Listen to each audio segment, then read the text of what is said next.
Xiao Yan tampak tenang, karena ketika kekuatan aturan diperluas di bidang ruang angkasa, Xiao Yan sudah mengamati kehadiran virtual yang tidak lebih dari sekedar mengganggu ruang, namun tidak bisa mengubah aturan ruang, jadi harus ada polanya. Hanya saja Su Lin sangat pintar, dan serangan Su Lin telah dilancarkan.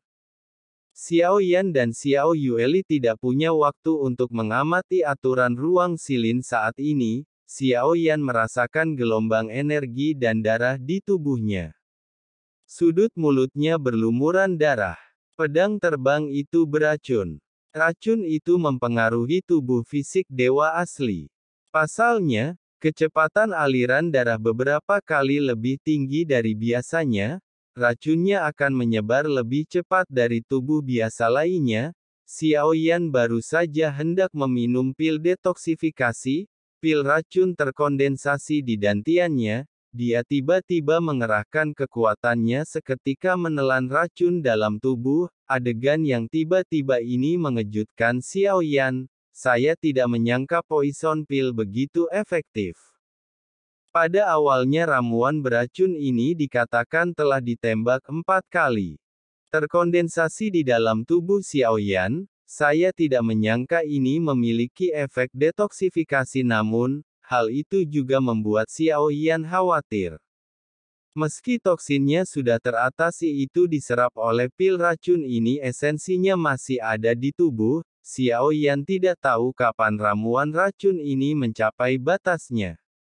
Tiba-tiba meledak di dalam tubuh, dan tingkat bahayanya sudah jelas, sepertinya ada beberapa kehadiran virtual yang tidak bisa memutuskan mana yang benar yang mana yang palsu, lebih baik mengambil risiko daripada tetap diam di tempat. Xiao Yan segera meluncurkan serangan petirnya secara acak tanpa tujuan.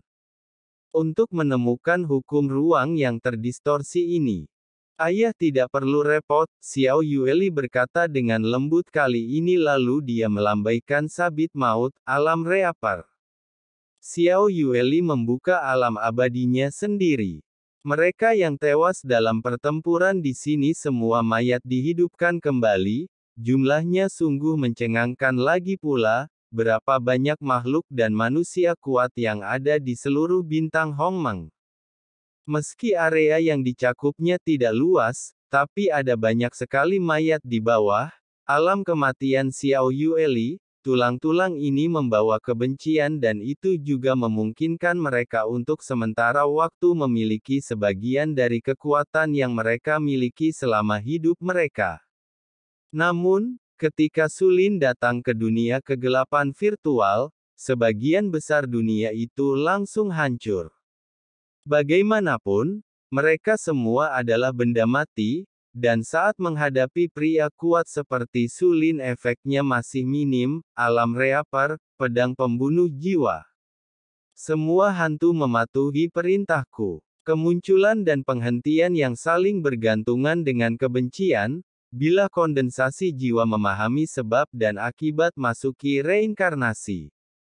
Dengan suara Xiao Yueli yang tersisa, mayat yang dibangkitkan itu di atasnya, jiwa-jiwa tak berdosa yang tersisa terbang keluar.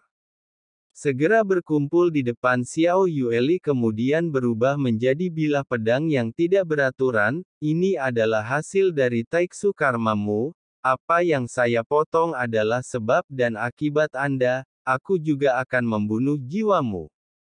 Suara Xiao Yueli dingin. Mata indahnya juga menjadi sangat dingin saat ini, sosok tinggi dia memancarkan aura yang kuat, seolah menilai jiwa seseorang memegang pedang pemotong jiwa di depannya. Xiao Yueli dengan lembut mengangkat tangannya dan menebas di udara.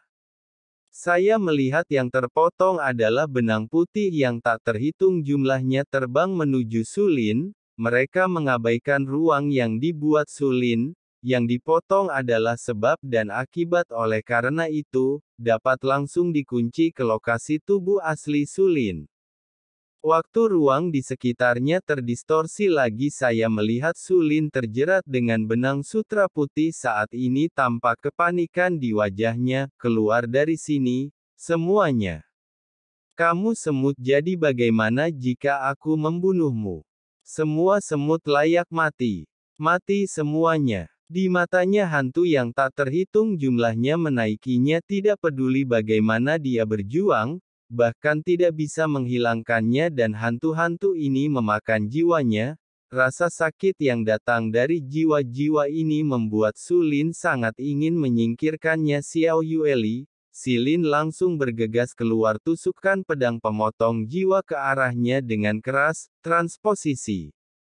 Saat Xiao Yueli mendekat, meskipun Su Lin kesakitan, dia tetap mengangkat kepalanya dan berteriak. Pedang pemotong jiwa ditusuk oleh Xiao Yueli. Tiba-tiba sesuatu berubah di depan mataku. Kehadiran virtual menghilang itu sebenarnya ditukar dengan posisinya. Saat Xiao Yan, Xiao Yueli dan Su Lin sedang bertarung, pertempuran sengit terjadi di Hongmeng Star. Ada begitu banyak prajurit Taiksu, bahkan lebih dari 1 juta. Untungnya, ada orang kuat abadi yang merupakan dewa tingkat ketiga dari dunia kuno abadi dan iblis.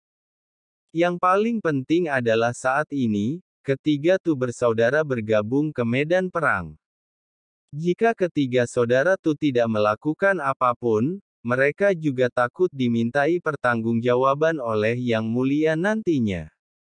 Dan jumlah prajurit Taiksu yang mati masih terus bertambah. Seluruh pertempuran menjadi sulit, meskipun 50.000 dewa abadi terus-menerus membunuh, namun jumlah prajurit Taiksu yang keluar dari beberapa kapal Dewa Kekosongan tidak berkurang melainkan bertambah. Mereka harus menahan serangan Taiksu. Dan Taiksu bertarung bergantung pada jumlah yang besar. Kalahkan musuh dengan serangan berturut-turut seperti ngengat terbang menuju api. Ada banyak sarana. Kehadiran virtual sangat mumpuni di bidangnya. Dalam waktu singkat, Xiao Yan dan Xiao Yueli memiliki peran yang penting. Xiao Yan tahu bahwa semakin lama ditunda, semakin merugikan mereka. Oleh karena itu, kami tidak dapat terus menahannya saat ini. Kita harus menemukan cara untuk membunuhnya, lalu meninggalkan tempat ini. Bala bantuan Taiksu pasti mulai berdatangan setelah Su Lin bangun. Setelah itu akan lebih banyak ahli Taiksu tingkat ketiga muncul, atau kemunculan dewa abadi yang lebih kuat akan muncul. Hal ini akan membentuk situasi pengepungan semakin sulit. Dan Xiao Yan belum menerobos keabadian dewa. Metode terkuat Xiao Yan saat ini masih merupakan tiruan dewa asli. Cetakan bintang 9 berkelap-kelip di antara alisnya dan bintang kembar di matanya. Tubuh Xiao Yan membengkak menjadi ribuan kaki segera. Tubuhnya tiba-tiba meledak menjadi kabut darah. Tubuh yang besar bukanlah batasnya. Dengan kabut darah yang meledak, raksasa-raksasa yang menjulang lebih dari 100.000 kaki mengembun ke langit. Jari pembunuh bintang yang digunakan oleh Xiao Yan sebelumnya benar-benar diubah, tapi saat ini di bawah tubuh dewa asli super raksasa Xiao Yan, jari-jarinya menutupi langit seolah menembus semua bintang menuju kehidupan. Kekuatan yang dikeluarkannya bahkan lebih jelas lagi. Xiao Yueli tentu saja mengerti, sudah menyingkir ke samping. Serangan Xiao Yan mencakup jangkauan yang sangat luas. Kekuatan ruang virtual, peluang sukses melawan Xiao Yan juga jauh lebih kecil. Namun dia tetap melepaskan kekuatannya semaksimal mungkin. Buatlah persegi dengan jari telunjuk dan ibu jari kedua tangan, lalu bidik, Shindari Nirwana yang hancur. Kata-katanya jatuh, hanya bagian depan jari Xiao Yan yang terlihat. Ketiadaan terus runtuh, dampak yang kuat terbentuk, untuk memblokir serangan Xiao Yan. Boom boom boom. Dampak yang ditimbulkan oleh keduanya langsung hilang. Seluruh bintang Hongmeng gemetar hebat saat ini. Xiao Yueli melihat ini, ia juga bekerja sama dengan Xiao Yan. Dia bergegas menuju Su Lin lagi, pedang pemotong jiwa di tangannya membawa jiwa tak berdosa yang berhubungan dengan Su Lin. Potong ke arah lawan lagi. Su Lin hanya merasa seolah jiwanya digigit habis-habisan oleh roh-roh jahat ini. Sulin memuntahkan beberapa suap darah. Ada kepanikan di matanya. Sulin tidak menduganya dua orang di depanku sebenarnya sangat kuat, hanya karena Anda dan semut lainnya, ingin membunuh Yang Mulia. Benar-benar mustahil, melihat Sulin benar-benar dirugikan, dengarkan Sulin es berteriak keras, lalu tiba-tiba membuka tangannya dan prajurit Taiksu yang tak terhitung jumlahnya mengikuti Sulin satu demi satu, berkerumun.